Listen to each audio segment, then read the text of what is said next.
up, guys? It is time for Off the Record, but Brandon is not here today. Not here. He is minute sick. left.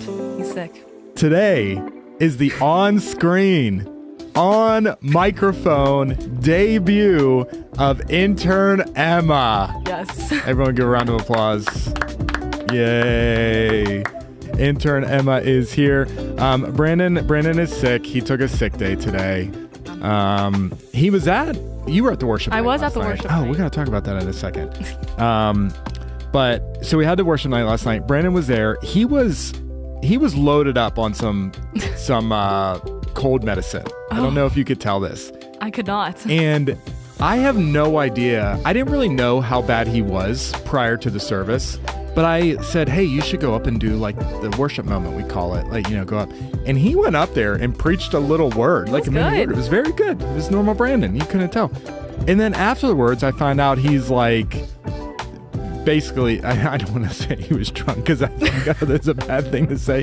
He was loaded on this cold medicine. And I was like, man, that was a rough. I probably shouldn't have put him up on the stage. Wait, I haven't said our intro, Emma. You haven't. I haven't said our intro.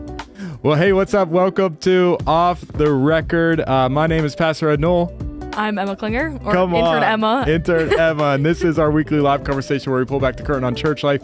We talk about Sundays, things going on in ministry, and anything that we want, and have super fun, and stuff that doesn't fit into a Sunday service. So Intern Emma is here. The chat is blowing up right now. Oh, I need to get into it. Yes. Make sure your audio is off on your computer as well. Gabrielle is in the chat. Marion's in the chat. Johnny, what's up, man? Intern Emma, clap faces in the chat. Hi, Gabrielle. Woohoo. Intern Emma from Madeline. Come on. You are loved. You are loved in the chat. Marion, the worship service last night was great. It was great. It was so great. Good. I had a great time there. So for those of you not in the loop, last night we had it was our first event kicking off our 50th anniversary celebrations. It's the 50th anniversary of Amplify Church this year. Church was founded in 1976.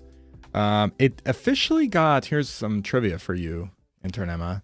It officially got, oh my gosh, what's the word I'm looking for? Like it was officially made an organization. I forget what that phrase is, in 78. Like established? Incorporated. That's good. Incorporated. In 78. 76 was, definitely when they started gathering. It didn't get incorporated until 78. That's your little fun fact. But we celebrate 76, because that's when the congregation started meeting. Marion in the chat is our resident historian. Yeah. She has been part of Amplify Church since it met in the house that was before last night. So she's an OG'er. Anna in the chat. Intern Emma. Wow. Fantastic. If you're excited to see Intern Emma and you have not put in a chat, please drop it in. It's going to build her confidence. Are you excited about being on the podcast today? I'm so excited. Yes? Yes. I've been waiting for this moment. Are you nervous at all? Oh, yes, obviously. So here's the thing. When we're on here every week, we get clipped typically by you and Ian. And so I'm hoping today you say something where we get to clip you. Oh, That's my thing. That's what I'm hoping for. You never know what's going to happen. You don't. Well, I do, but you guys don't. Yeah, exactly. But you were at the worship night last night. I was, yes. That first time in the building for you? Yeah, First time in the building for me. I've never been there either. I tried to go through the front door. It was locked. Yes, exactly. We filmed this prior to the actual event happening. Like me and our founding pastor, Lee Kreitcher, were there super early. And we kind of walked through the space. And our video team had arranged all this. And we knew what they were looking for. Like they wanted this sentimental moment between me and Lee, like going into this space. And both Lee and I knew this, and we're like, that's not us. Like, that's not what it's going to be. And what kind of happened? We were both pessimistic around, is this going to work? And we both got in the space. I'm there for the first time. He's there for the first time in 43 years. And it did. It immediately, like you could just feel like this flood of emotion. For him, nostalgia, and these memories started coming back to him, and he started just like talking, and I was just asking him follow-up questions. But it was really special. It was special to be like in the space with him, and he led worship for us. That was great. I loved it. It was so cool. One of the songs that he led was actually when I've done a mission trip in Dominican Republic. They have it on a sign, and after morning Devo, we had to sing it every time before we went out and did our mission work. Wait, which one? Like, you don't have to sing it, but what were the lyrics? Like, I love you, Lord. Oh, yeah, I yeah, lift yeah. my voice. Like Yeah. That was the one I knew most. That was the only one I knew. Yeah. The other two, I don't know if this is true. So, Marion, tell us in the chat. The one that he sang that was like opening the service, is that an original? Like, did he write that? I feel like he told me there was a song that he wrote. And so I'm interested to know. Marion, you can let us know. The chat blowing up right now. They are blowing up right now. Johnny had said earlier, hope Wednesday is treating everybody well. Yes, Wednesday's going great. Good Wednesday. Nani, love intern Emma. My mom's in the chat. Hi, Emma. You know what I finally gave today? What's that? The presentation on the internship. Today? Today was the day. 8:15 this morning. How did it go? It went really well. What did you have to do? So basically, there was this whole rubric I had to follow on just different things of like what I learned about the field, what I learned about like the environment, just like everything, my likes, my dislikes, anything like that. And I just had to make a slideshow and present it. But did you tell them that Ian and I are just making this up as we go along? That yeah, that was actually part of doing? it. I talked about how like you guys had one episode before I joined. Yeah. So it was kind of a learning process for all of us. But also, I'm even talking about like having an intern. Like we don't have a lot of interns. We're like still learning what it means to have formal interns. Yeah. You know? Technically, I was an intern. Do you know this? I did not know that. When I started here, I was called an intern. It was a paid internship. I made $50 a week. Wow. I know. So big spender. I was gonna say. I know. $50 a week. And then a little bit in, part of the sell was I had already graduated. I had a bachelor's degree. So the sell was come be an intern, but we'll pay for your schooling. Oh, that's amazing. You know, to be a pastor, which was super cool. Mm-hmm. So hey, yeah, intern Emma. Maybe you will get $50 one day. Pay raise. What do we got here? My mom said, I'd love the hug between you and Lee. Of course you did, Mom. And then Emily went, aw. I know, that was cute. Hi, Linda. Linda was there last night. I can't believe Lee was 21 when he started the church. That was wild. That's crazy. Yeah. I knew that fact, but I forgot it. So him and Linda, they met at IUP and met in a Christian singing group. Then they dropped out of school to start a church. But they both went back. Marion said probably. Yeah, I'm pretty sure he told me that one song that they did to open the service was like they had written that. And Ian, you weren't in the room for this. He didn't say this during the service. He said they wrote a song that got picked up by another band that got recorded. And I was like, who was the band? He's like, I don't remember. That's crazy. I was like, that's a big deal. Yeah. David Ingalls wrote the word is working in me. That was the second one. Yes. That was cool. Yeah. Me either. Under 25 and fully leading a church. Yeah. Big deal. That's crazy. Johnny says, I'm at a mini beach, a lake, 30 minutes past State College listening. It's called Bald Eagle State Park. I've been to Bald Eagle State Park. I've been on a boat in Bald Eagle State Park. Come on. Such a great day outside. Sun feels excellent. You know what? This is probably the best week of weather we've had in Pittsburgh this year. It's been so nice. It's been perfect. Because the weather's been so great, it's a great week to have parties. Do you have any parties recently, Intern Emma? I did. I had my grad party. Come on. Who has two thumbs and was not there? Me. Ed. I'm so Just sorry. Kept waiting and, kept the party going to midnight, actually, just for Ed to show up, and he didn't come. I'm sorry. It was truly on my wife and I's. I already apologized to you. Yeah, I don't actually care. But I part of me was like, we can spin this as part of our this is just part of the our beef, secret right? beef. Yeah. But now that you're actually on the whole episode, I can't spin it. If you were in the back, I'd probably be spinning it right now. But no, you're out there. He ripped up the invite that I gave him before the podcast started. He was like, I'm not coming. It went Brandon well. came, Leah, Rob, Lou. I heard so all many of them. people came. They did. And we had, I don't remember. We had baseball and stuff going on. But then late at night, I literally thought, oh, if it's still going on, I could go. And I should have texted somebody. And I didn't. Leah and Rob, like we said, was there till midnight Yeah. around my campfire. So are you done with school then? No, you were in school today. Yeah. When's the last day? Friday's my graduation. So Actual graduation is on Friday. Yeah. So it's been finals all like last week and this week. And then we have graduation practice tomorrow. And then I graduate on Friday. Wow. Congratulations. Thank you. Are you going to college? I am. I'm going to Westmoreland College. Come on. Business and marketing. Okay. Intern Emma.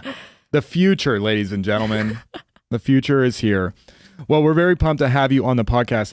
I have one thing on my notes here that I think Brandon put this on. Oh, I know what it is. Do you? I think so, because we were talking about this at my party, if it is. It says, Intern Emma punched someone so hard she broke her hand. So I'm supposed to ask you about this. Producer Ian is violently laughing in the back.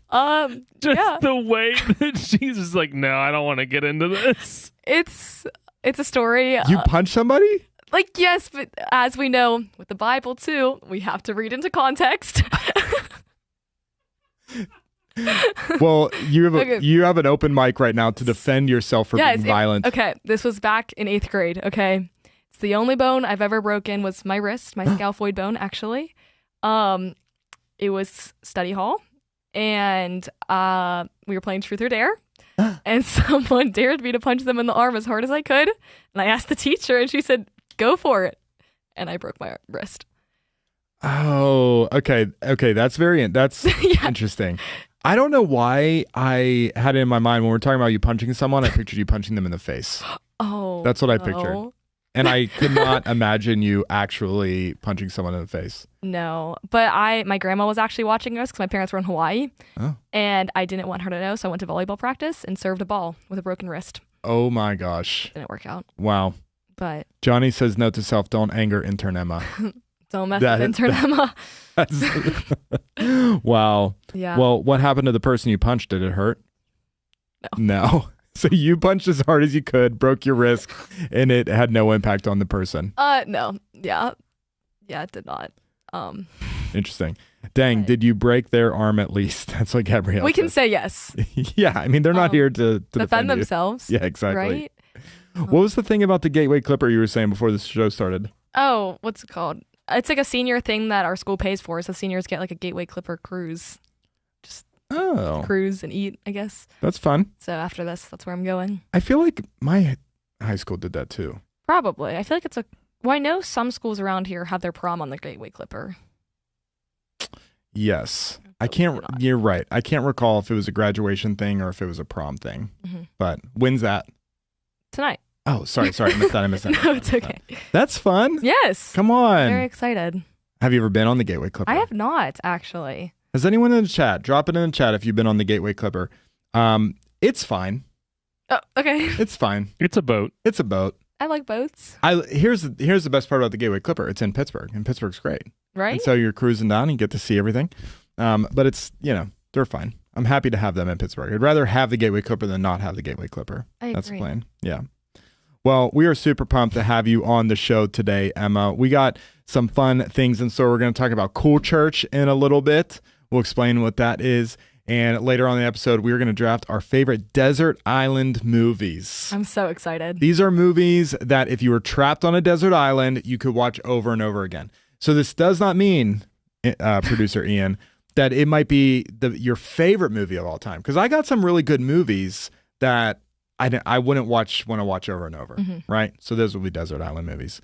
But do you know I thought about doing the dumb thing and picking movies that are on desert islands or in deserts or are on islands. Yes, like Castaway. Castaway. Like Castaway Pirates would of be the number Caribbean. one. Yeah, Caribbean.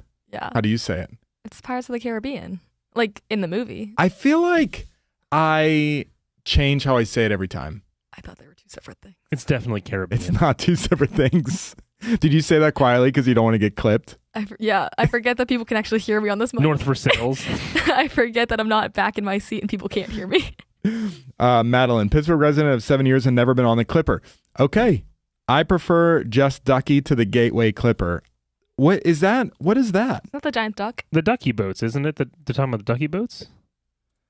I don't think I've ever done that. Like the amphibian car boat things?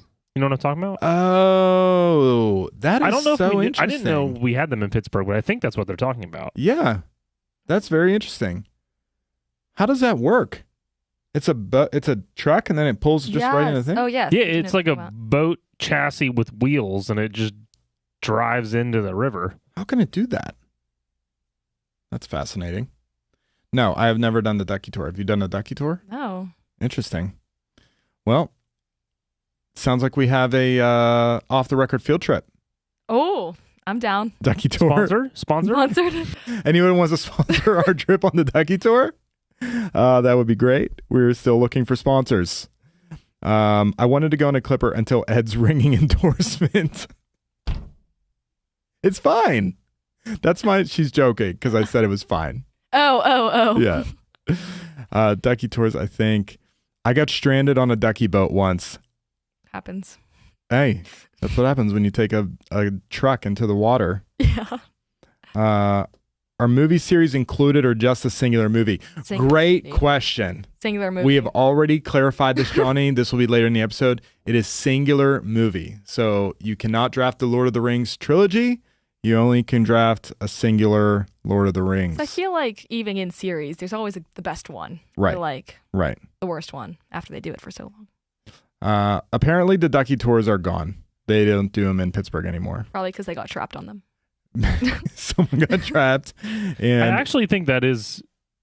I don't know if that was here or New York. Somewhere there was a Ducky Tour incident where like the boat capsized or the boat car thing capsized. Wow. The more you know. Well, do you know what time it is? Sunday Rewind?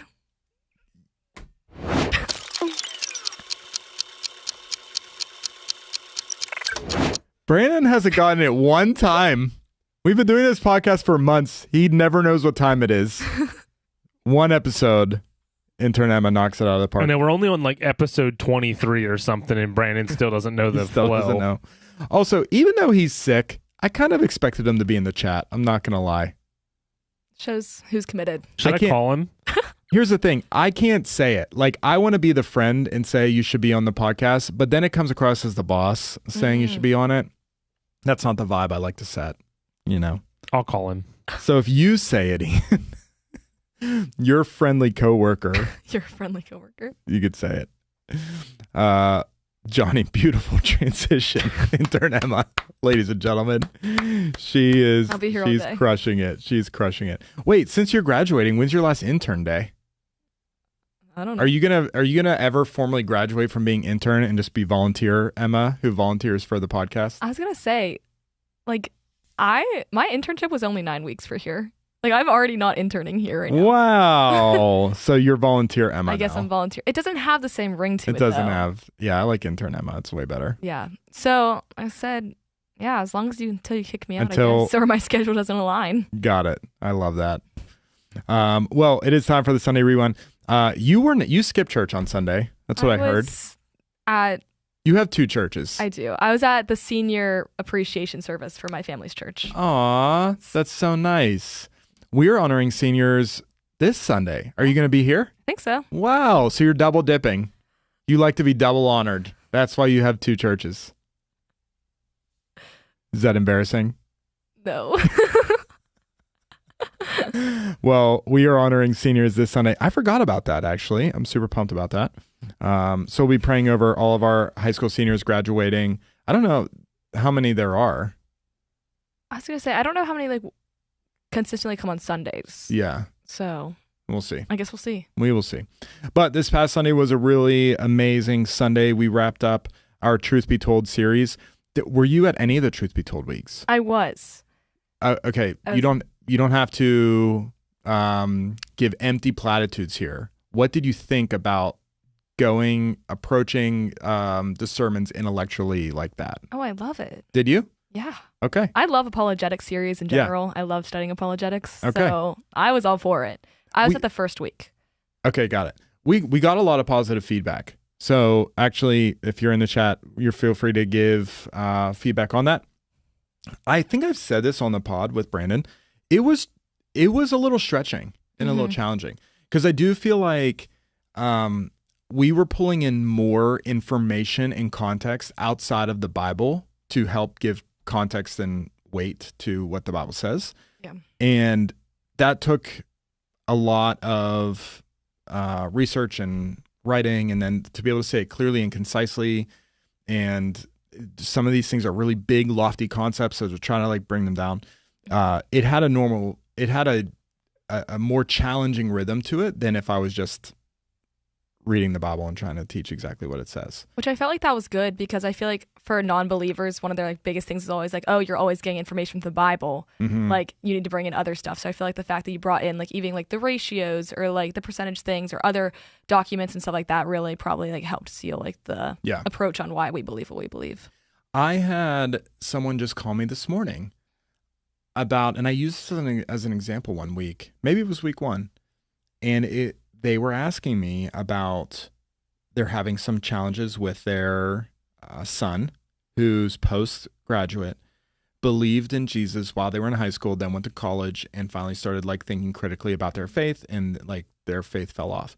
And I had said in week 1, this is one of the reasons I wanted to do the series because we can't wait. Week 1. Yeah. We can't wait to talk critically about our faith because if we don't do it, they're going to do it with other people, right?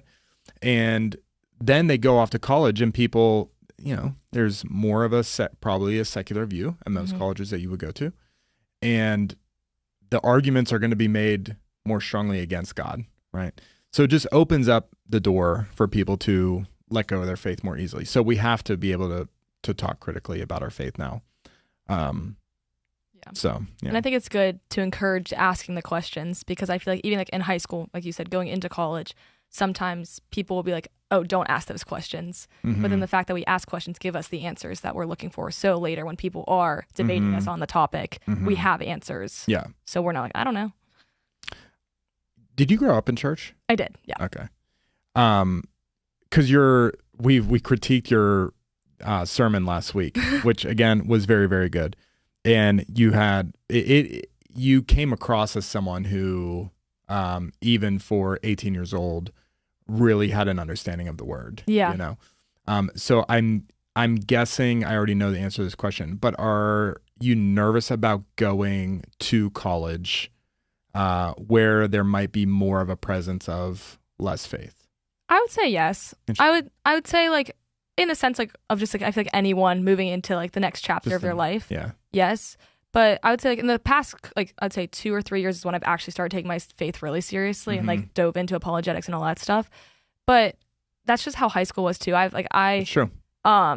Would say like I don't have like a specific friend group, but it's like I'm friends with everyone and I do a bunch of different activities and clubs. So I've already been in scenes where I'm like the only believer in the room. Yeah. So I feel like that's already built up like my endurance for my faith. Got it. So, but even like I already know like next year like of the clubs that I want to join, or like I know like, Pitt has Chi Alpha that a lot of my friends go to that already go there. So I'm still going to be rooted in my godly community so that I can pour into others that aren't. Is it WCCC? Yes. Did they have Chi Alpha? They do not. Okay. But I know for my friends that go to Chi Alpha at Pitt, they say that like you don't have to go to Pitt to go to Chi Alpha. That makes sense. But interesting. So it's interesting because there's a few local community colleges out this way, and the perspective from us is like we're trying to think how can we better engage those college students? Yeah, for sure. So as you get you can go in on the ground floor and be our like spy. Like, what is the best way for Amplify to minister to WCCC? I feel like, it's also really important. Like, I already have, like, leaders that I know are going to keep me accountable for life. Just because, like, obviously just because going into a new environment and stuff like that. But I'm not nervous in the sense of, like, I don't know. You're staying at home, right? I am. I'll be at home for 2 more years, so. I did that for 2 years. Is your plan to do that for 2 years and go somewhere else? Yeah. What's that? I don't know where I'm going after that. Got it. I say this, it sounds cliche, but wherever God takes me. I feel like my life is going to look completely different in 2 years. So yeah, that's true. Yeah. All right. So this was the last week of the Truth Be Told series. 999 people were at church on Sunday. Can you believe that? I was a little upset that our team didn't lie and just round it up. Maybe if I was there, it would have been that 1,000. Intern Emma. We would have had There 1,000. it is. Oh my gosh. She's fired. Oh my gosh. I am so sad. That's sad. You know what is interesting? And I don't know that we've talked about this, but this came up actually in our staff meeting this week. You've seen us do salvation moments at church. And for about 1.5 years now, haven't challenged people to close their eyes during those moments. So we do it, very publicly. We just say, hey, we're going to. I've thought about that. Yeah. For a long time, we asked people to close their eyes. And a lot of churches still do that. And it's fine. I recently spoke at another church. I didn't know how they did it. So I told people to close their eyes because I just thought, I don't know. I'm not trying to start anything by telling people to keep their eyes open.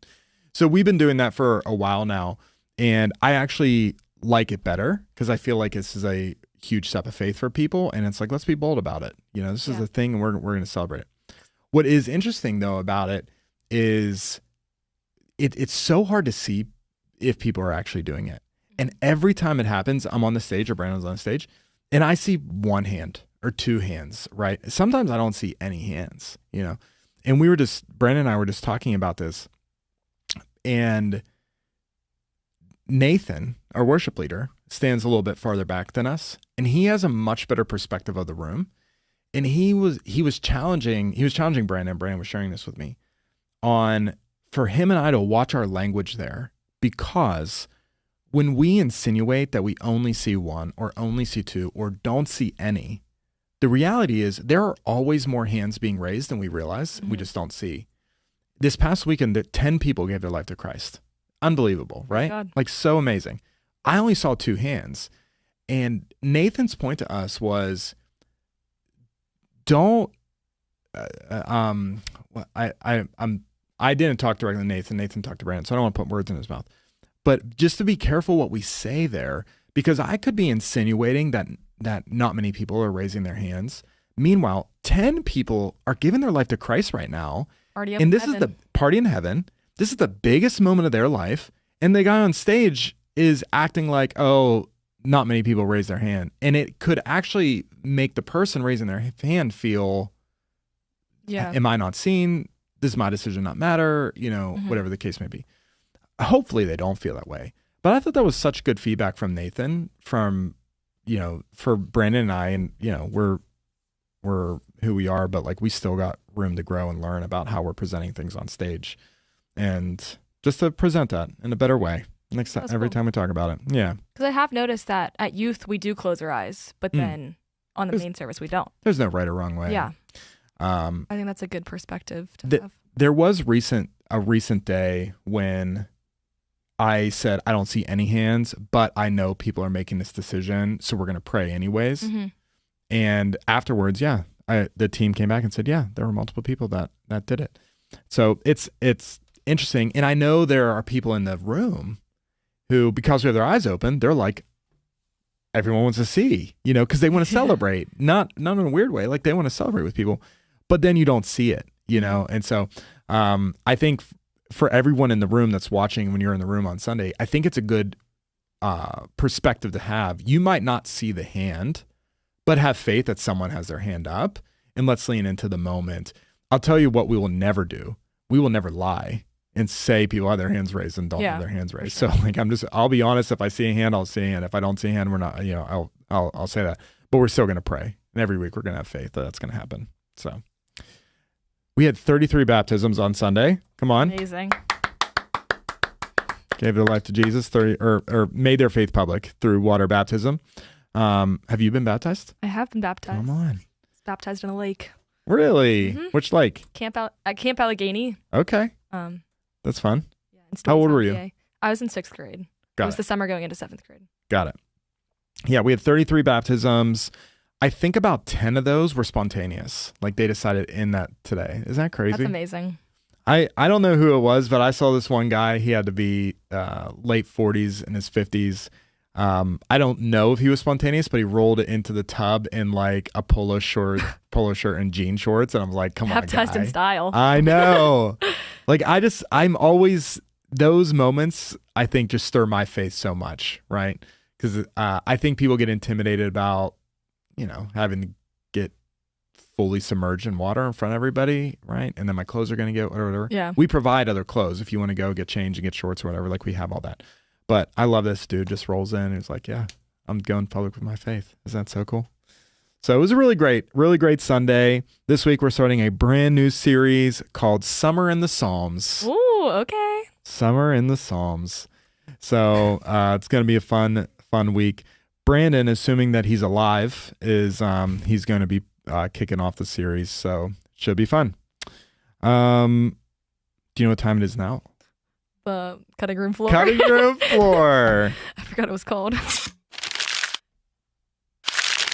You're 2 for 2, Intern Emma. 2 for 2. Brandon, again. Maybe he's not here Sunday. We know who can just sub in. Just sub in, I guess. You can preach your sermon from youth. I like it. The only thing, where do I have that? Truth be told. You obviously weren't there, but I only had one thing that I wanted to touch on from the cutting room floor. So my synopsis of my sermon on Sunday is Jesus the exclusive way to heaven? And I spent time giving a high level overview of some of the other major world religions and what they believe.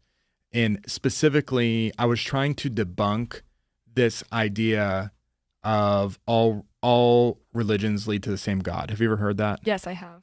So that was what I was trying to go against. And I was basically saying, why we believe this in the Bible is because Jesus said, I'm the way, the truth, and life. And Peter in Acts 4:12, salvation is found in no one else. So that was kind of the crux of the biblical argument. To pull from outside of Scripture, how I chose to do it was to look at the other major world religions and what are their answers to who is God, how are you saved, and who do they believe Jesus to be. And so I reviewed, let's see, who did I cover? I did Islam, Hinduism, Buddhism, Judaism, specifically Orthodox Judaism, but I touched on Messianic Judaism as well, Jehovah's Witnesses, Mormonism. And I tried to approach from a place where I wasn't trying to bash these religions and anything else. And also from a perspective that we can't take this holier than thou approach.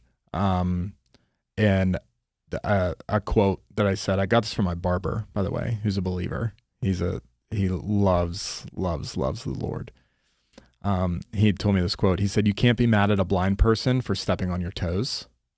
And the perspective of, we can't be mad at somebody that believes something else than us if we haven't given them the truth, right? For sure. And so that was kind of the thing. Stuff I had for the cutting room floor, I didn't know how many things I should touch on, and I had to decide which ones to hit. But when I was prepping last week, I'm like, should I talk about Scientology? You know what I mean? Yeah. I feel like I had one other one that I was thinking, but I didn't know how far I should go on things to touch on because I don't know how impactful they are to people. Yeah. And so I didn't, because I didn't know if Scientology is really being seriously considered by that many people. I don't actually know if they're. I only see the Scientology speed runs. Yeah, exactly. I've seen those. Also, I almost didn't. The producer Ian, this is legit. I didn't want to publicly say anything about Scientology because they come after people. Have you seen that? Yeah. Really? Yes, dude. We got the protection of the Dude, Lord, though. I know we do have the They protection of the Lord. legitimately do. But I've seen those documentaries, and it's It's crazy. Yeah, it's insane. So I'm like, I don't know, I want to be talking about them. Yeah. But that was one thing that I didn't talk about. And then I also had this tension point. I'm sure maybe I'll preach on this in another day. But I wanted to touch on this idea of one of the challenges in doing ministry in America, specifically America, is not necessarily that people haven't heard about Christianity. I think it's that people think they already have and they know what it means. And there are people in the world that don't know anything about Christianity. There are other areas of the world where people are hostile towards Christianity. But America, I think, has this unique framework of they think they already know what it is, and they think they already know what it means. And so when I'm doing not every single week as I'm prepping a sermon, but this is just my general take on doing ministry in America, is you almost have to tear down what people think they know about Christianity and then kind of build it back up. Does that make sense? Do you feel like that do you feel like that's true in just interacting with non-believers in school? 1,000%. Yeah. I feel like many times when I talk to like my non-believer friends, majority of the times, like because I have some friends that are non-believers that like it's really like they just don't believe. It's like not bad. But I do have some friends that I feel like have a negative view on Christianity, but it's based on like ways Christians have like negatively represented the faith towards them, or like just shown it in a way that's not truly how Jesus would live. Right. And I think for the most part, also people think you just have to be a good person. Yes. Right? Too. They have this just completely flawed understanding of what Christianity is. You kind of said this, but they think pretty much people think they know what Christianity stands for based on what we're against. I think is a really big thing too. And so at least in this thing, in 2026, I feel like there's a lot of like, you have to tear down what they think it is in order to rebuild it back up. Yeah. So I don't know. That was like one of the aspects that I just didn't get to hit on. I'm assuming that'll be a sermon for a different day that I'll teach on. But that was my cutting room floor content. So thought I went all right. So. No, but that's honestly what's been the good thing about getting to do this internship, is because sometimes I'll work on things, say like if I have like in study hall or open period, and then like people that don't believe in Jesus will ask me what I'm working on, and like because like, everyone has like, if you do the internship program, there's like a lot of people that do it. Getting to talk about what I do for my internship and how I do it for a church and all that stuff has definitely been a way to like open up and talk about it to people that don't believe in Jesus. I love that. Gabrielle said in the chat, Brandon's about to get replaced. Brandon catching strays. If you're going to take a sick day and not even be in the chat, you're going to catch some strays. That's the truth. Baco21, I loved explaining the other religions. And it was definitely a great series. I feel like it equipped the congregation of how to approach the conversations. Yeah. That's great. I really think it is good that you guys touched on the other religions, because I feel like it's the whole argument of like, you want to win over the person, not the argument. And so being knowledgeable on why they believe what they believe would help like get it. Yeah. Help them like have like a level of comfort rather than like, I don't know. All right. I'm sure you don't know what the next segment is called. Actually, I don't even know if we have. I'm gonna put you on a spot here with a drop. It's time for the hot seat. Oh, okay, yeah. Oh no.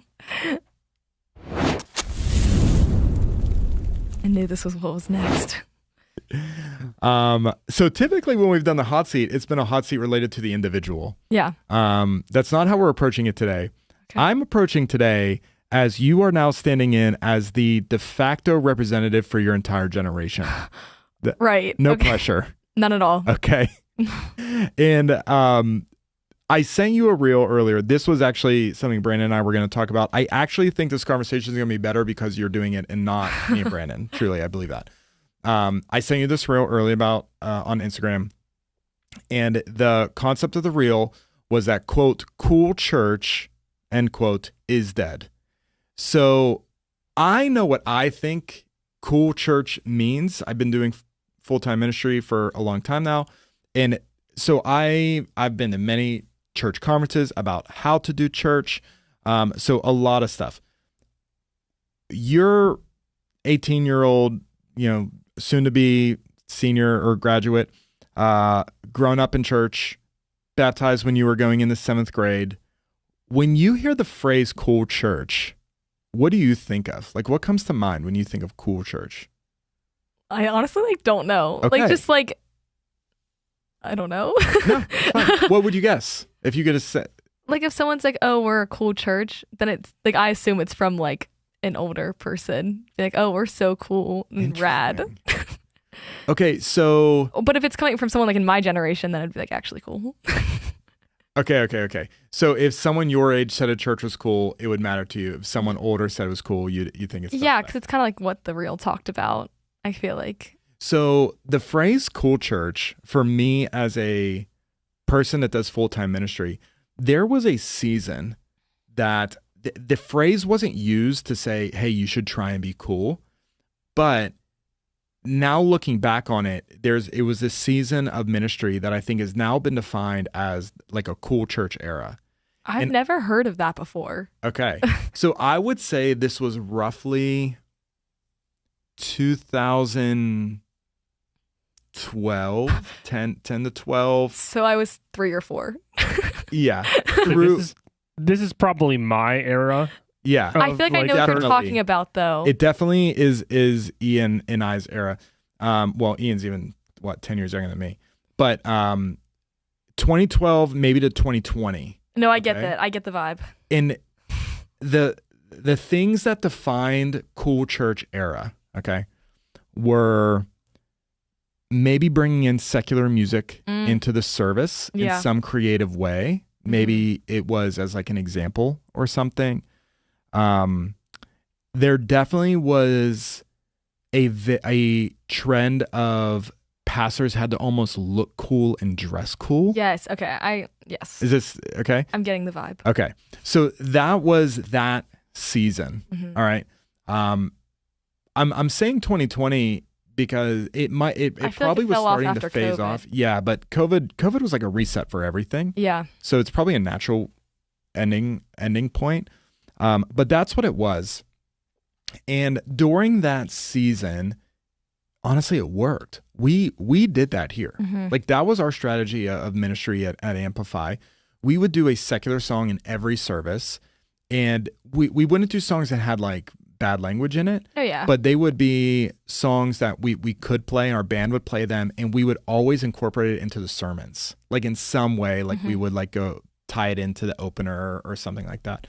Relationship series were the best for those item songs. Oh, man. Yes. Yeah, we called them item songs was our phrase. I don't know if other churches called it that.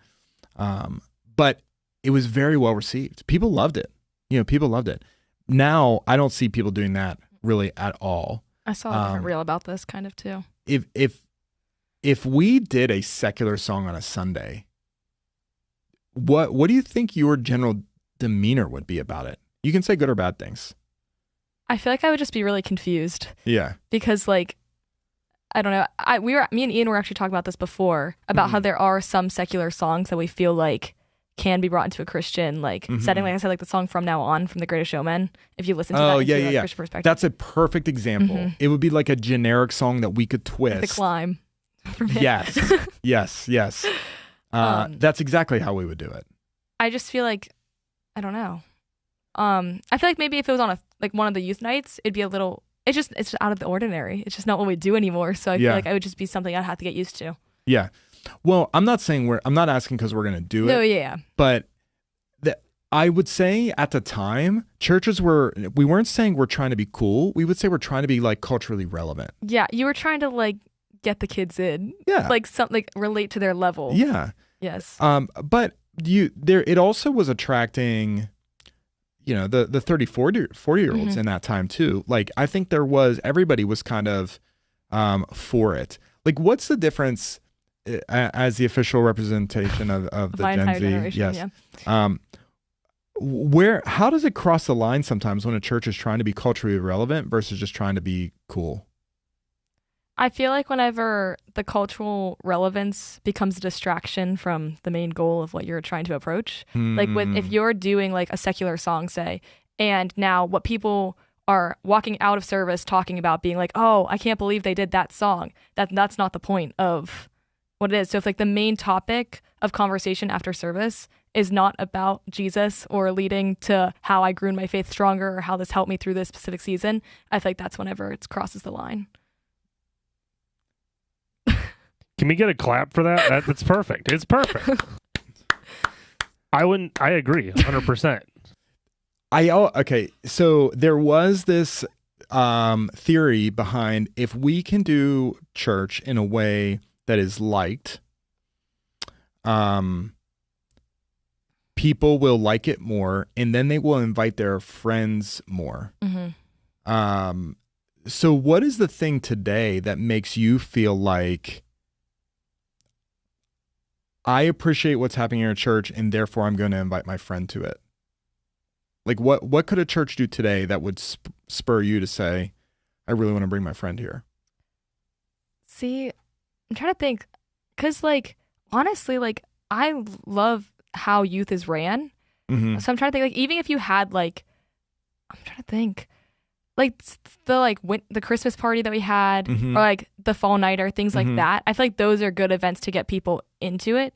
But then also, I would love, like, I like the events that, like, draw people in, but then I don't want it to become a thing of, like, you connect, like, it with, like, oh, we're only having fun. And, like, I want to go just because Mhm. we're having fun at this, because we're having, like, a paint war, or we're Mhm. having, like, slip and slide kickball. No hate to any of those. I love Yeah, all of those activities. But it's, like, I don't want, if, like, the main focus is the fun event, Yeah. then it's, like, I feel like could create a culture of, like, lukewarmness, Yes. of, like, wanting to be more about, like, the fun and, Right. oh, I can post this on my Instagram later, Right. rather than, like, oh, I'm here, like, to worship God. Right. That. So, should a church scrap all the fun things? No. Like, how do you balance that? How do we balance making sure that we have the right amount of That's your job. programming? That's my job. That's what I'm asking you. I want to know from the Gen Z, how do we make sure church feels authentic? How do we make sure church feels like I do want people to like coming here and feel like I'm on board with the events, but I don't want to cross into, I forget how you describe it, but I don't want to go over that line. I feel like part of it is not specifically about the events we do. Like, say we're having, like, I know a different, like, thing that I did was a paint war, okay? Okay. And loved it. I think part of it isn't even, like, the specific event that we're doing, Yeah. but it's, like, the culture that we create around the event. So it's, like, we're doing this event and it's so much fun, but then, like, we're still playing Christian music rather than, like, secular music. Or when, like, we're off to the side talking to leaders or, like, other students, it's, like, it's still, like, Christ-based conversations that we're having and, like, things Right. like that, I guess, Okay. in a way. Yeah. So it's less focused on the event itself and more about the culture. I like that. Yeah. Yeah, that's good. So if let's say this Sunday we you kind of maybe already answered, but let's say this Sunday we did want to pull in a secular song. You said you would have to get used to it or whatever. But how could that be done in a way today that actually feels genuine and not like we're just trying to do something like that's shock and awe, Yeah. to get people talking? I feel like, honestly, just having context around it. Yeah. Like, I don't know, even I'm thinking back to, like, the Ampies. Yeah. Whenever Jenna and Kendall sang For Good from Wicked. Yeah. But then you guys had, like, the slideshow of videos in the Yeah. background. So, like, whenever I think back on that song, I think about, like, the slideshow of videos of how Right. much, like, this community has been built up from that. Yeah. Rather than, like, oh my gosh, they sang a song from Wicked. Yeah. So I feel like in the sense of that, like, if you had context behind why you were doing the song or how you tied Gotcha. it into a message. What's crazy about that, obviously we did that just this past year, but it was at like a midweek special event for the volunteers. Like, Mhm. we would do that at church. 100%. That would have been another song that I could have seen us doing it at Yeah. church. Now it feels like we would never do that because it just feels, I don't know, it feels like the culture of it feels almost gimmicky. Cringe. Yeah. That's why I feel like sometimes, like, the things that, like, worked really well back in the early 2000s are now viewed as, like, cringe. Yeah. So what is your generation looking for in a church to feel like this is not cool?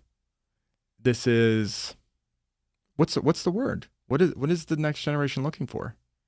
I feel like And how do we cultivate that? I feel like you'd get a completely different answer if you talk to someone, say, like, a middle schooler versus a high schooler, or Okay. just, like, I don't know, a guy or a girl. Mhm. But for me personally, I feel like what I like is just having a space to, like, create community. And, like, That's it? I don't know, like, What were you gonna say? Were you biting your tongue on something? there, no, or I just okay. lost my train of thought. No, okay. I didn't know if you were holding back on something. That's No, good. like, I'm trying to think.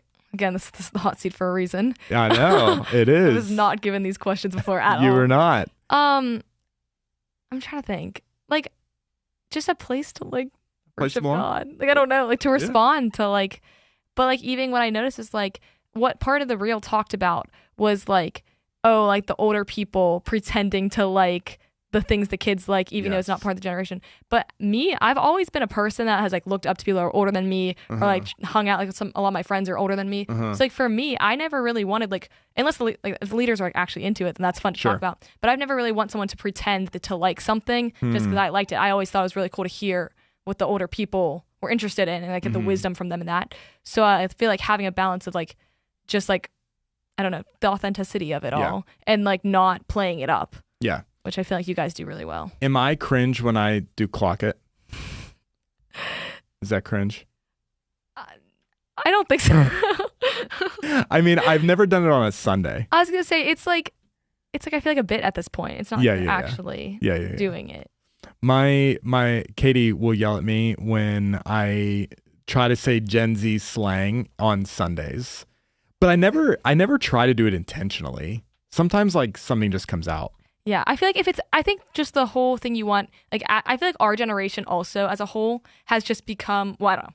I feel like I have and like people I know, we like the authenticity of it. Like I feel like even whenever like the app Be Real came out, it was like it kind of I feel like that was kind of a marking, especially for me, where it's like people just posted photos, no filter, what they were doing in the moment of life. And I feel like since then, that's been something that like people I know, stuff like that, have like started becoming, I guess, more of a trend of like just showing your real life. And like it doesn't have to be the perfect shot at the perfect angle with the perfect filter. And I feel like that's just, I think, what people in our generation or my generation are like striving for in a church, where it's like we're just being open and honest and authentic about what we're going through, like not hiding what we're going through. And we can just be open.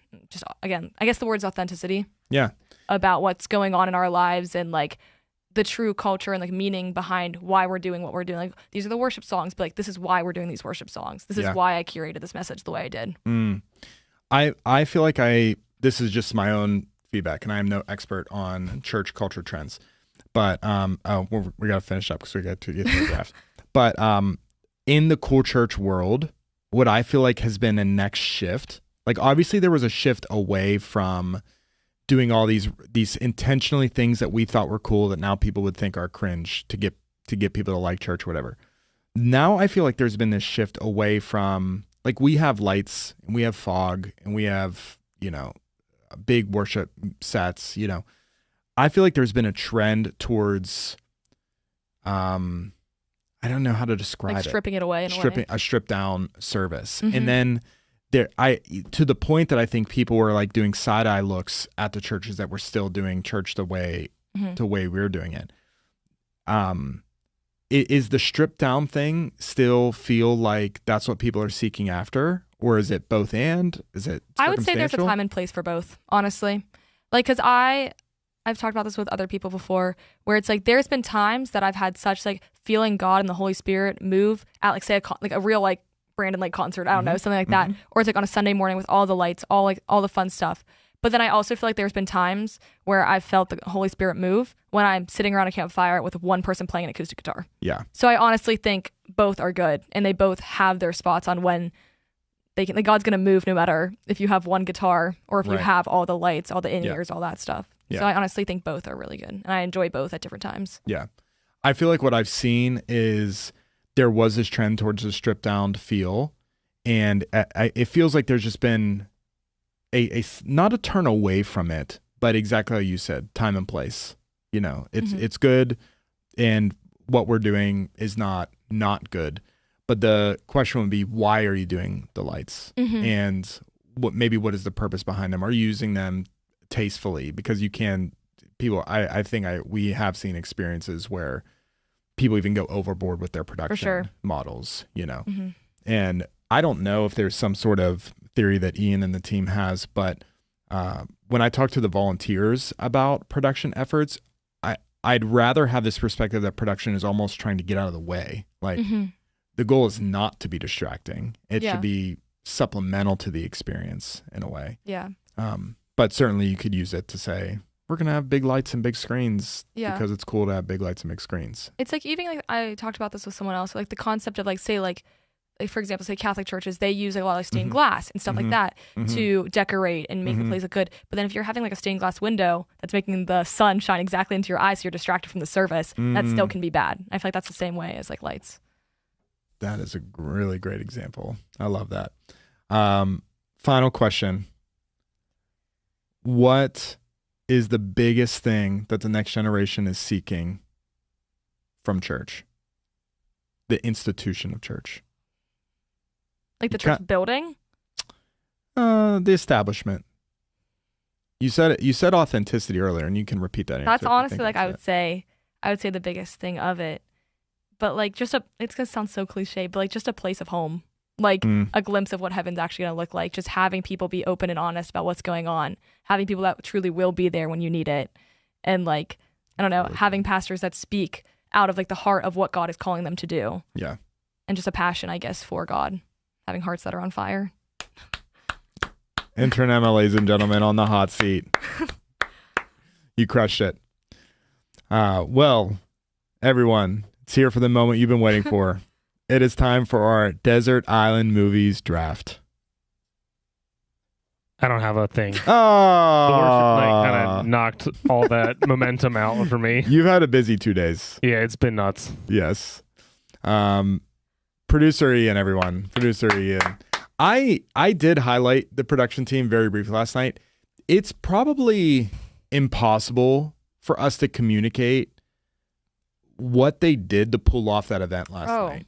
Like, your everyday person has no idea how they had to, when I say they, it's mainly Ian and led by Ian, to change all of this infrastructure in our theater to be portable, as portable as it can be. Take that out.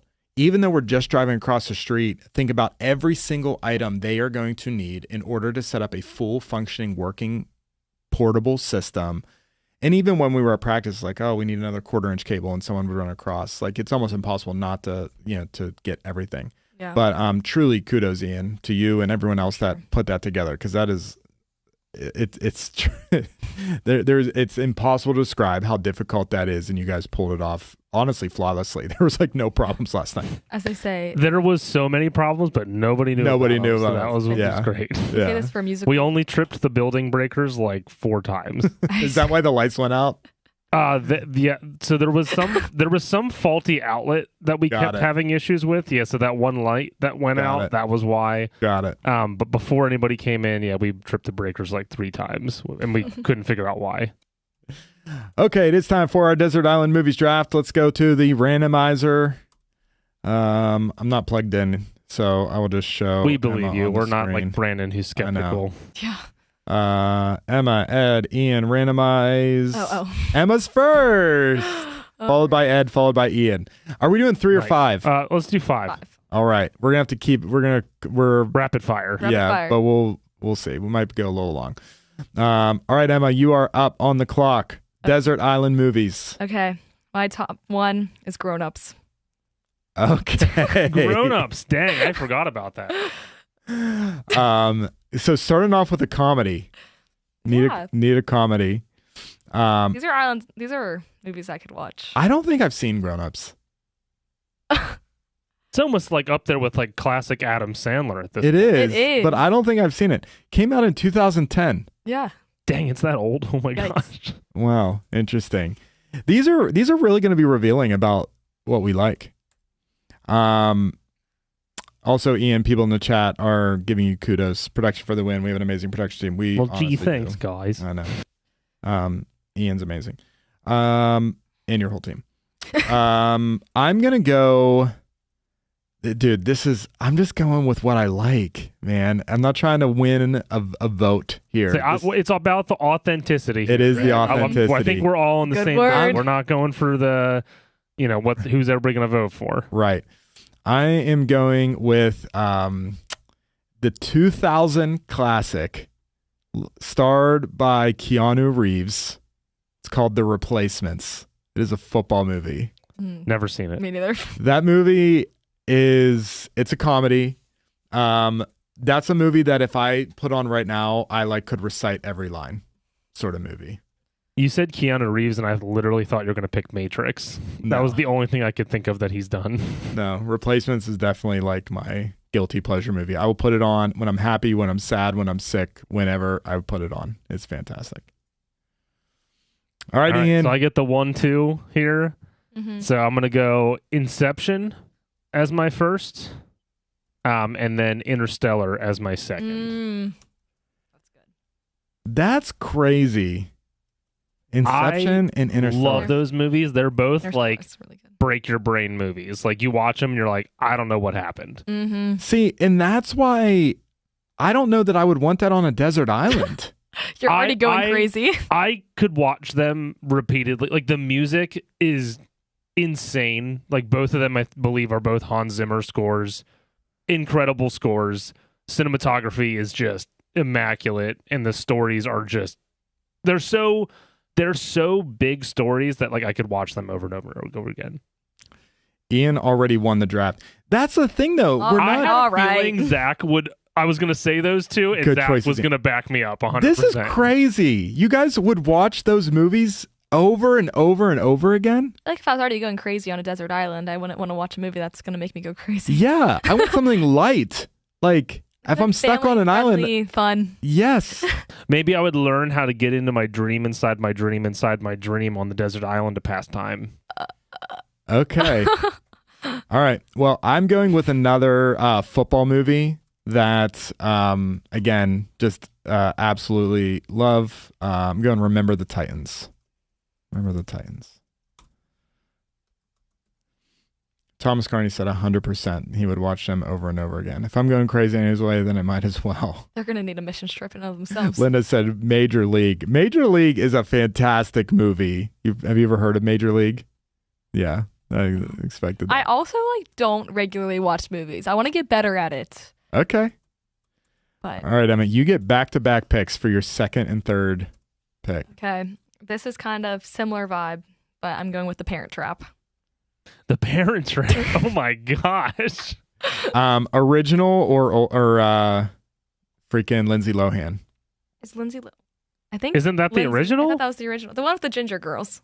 Yeah, that's Lindsay Lohan. Okay, I'm going to pretend that you guys... Is there another one? What? I only know about the Lindsay Lohan one.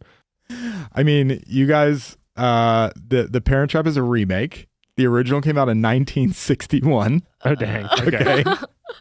So, but hey, shout out to Lindsay Lohan. Her performance really captivated you to the point that you thought that was a original movie. Did anyone in the chat know that that is a remake? I need to know. Am I the only one? I guarantee I cannot be the only one that knew that was a remake. Gotta remember the year I was born. It's All right, you got another one, Emma. Next one is The Greatest Showman. Okay. Oh man. Okay. I do love The Greatest Showman. To this day, when did that movie come out? Do we know? 2018? To this day. 2016 maybe? That would make sense. My daughter listens to that soundtrack on repeat every night. And so her Alexa... 2018. Her Alexa is tied to my Apple Music. So when my Apple Music rap thing at the end of the year comes out, it says I have listened to The Greatest Showman tens of thousands of times. As you should. It's 2017 actually. So. 2017. I don't think she was born in 2015, so I feel like she started that in 2019 or something. So good. Okay, I'm gonna go another comedy here. I do not vouch for language in films. I'm gonna go The Other Guys with Will Ferrell. The Other Guys and Mark Wahlberg. Oh my gosh. I get that movie and 21 Jump Street confused constantly. Oh, it's so much better than 21 Jump Street. Yeah, I'm going The Other Guys. Ian, you are up back to back. Oh, back to back again. Okay.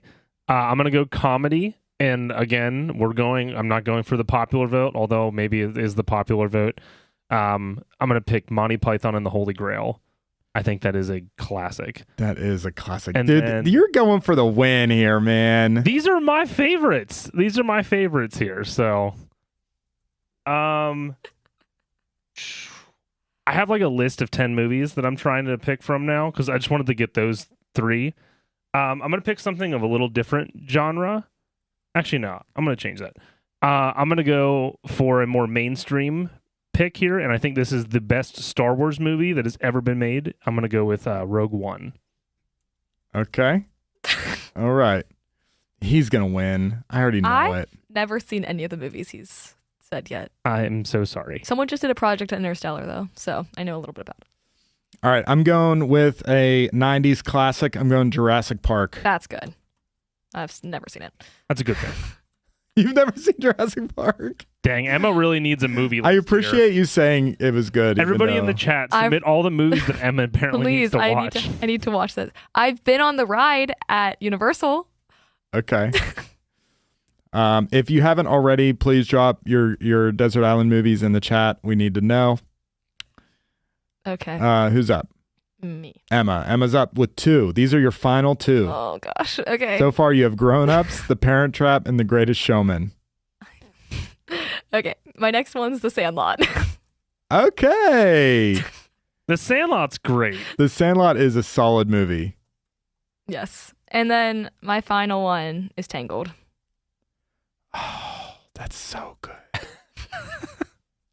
We were saying before the show we should have narrowed it down and done animated movies. I think it would have been easier to pick from. That's true. We can we got until the end of time to do drafts. Oh man. I'm trying to think of a movie that I would just watch over and over and over again. I did not prepare. You said you had 10 movies back there, Ian. That's crazy. Yeah, and so far nobody's picked any of the other movies on there, so I have a lot of you have a lot of options. Yeah, no one a lot picked of options. the 4 I didn't pick. Part of me is do I want to pick a Christmas movie? There are Christmas movies. We did talk about this. I love. We should do a whole other draft. When we get to Christmas time, we should do a Christmas movie draft. Yes, because I really historically hate Christmas movies. You can ask my wife. There's a few that she's converted me to like. I think, gosh, this is hard. I'm really killing time here. I'm so sorry. All right. I don't know. Ian, do you know your final 2? I might need you to come back. I only got one more. What's your last one? It's hard because I'm gonna have to pick this one because if we're doing movies that I would watch again and again and again, there's other movies on here that I'm like, these are really good movies, but I can't say that I have watched them again and again and again. Yes. So I'm gonna pick this. This is such a stupid pick. Napoleon Dynamite. Amazing. I'm gonna go National Treasure. National Treasure. No way. Because again, I'm thinking about movies that I've watched again and again and again. National Treasure, bro. It's a clue. A clue. A clue. This is a clue. Apparently, that's a trend. There's a guy on that does reels. There's a guy on everywhere. Yeah. I'm people gonna steal the Declaration of Independence. So let's look at the chat. Project Hail Mary. I loved Project Hail Mary. I did read. I haven't seen it. I read the book either. It was fantastic. I am curious to know how many people do people love it even if they haven't read the book? I'm not. I've heard people have. Okay. So I thought it was great. Christmas with the Cranks. Anna, come on. That is the one that she has converted me to like. I love Christmas with the Cranks. We're gonna have to have a Christmas movie draft soon. 10 Things I Hate About You and Pitch Perfect. Oh, that's good. Oh, those are good. I have. National Treasure is so good. Thank you, Anna. The Goonies. It is good. It's just Clue. Field of Dreams, Guardians of the Galaxy. Katie, he's going to pick Oppenheimer next. What did I? I actually haven't seen Oppenheimer. Me neither. Neither have I, but those are not the movies I want to watch on the design. Step Brothers. Have you ever seen the movie Heavyweights? Yes. That was one of my other ones. A Disney Channel original, I think, wasn't Was it? I think so. All right. I think that's it for today. Here's what this tells me. There is endless room to do drafts about movies. Yeah. We definitely need to come back. So, hey, this is it for today's episode of Off the Record. Thanks so much for spending your week with us. If today was helpful or fun or worth your time at all, please consider sharing it with someone. We're going to be back here next week, Wednesday at 2 p.m. And before that, we will see you on Sunday for church. Until then, be blessed.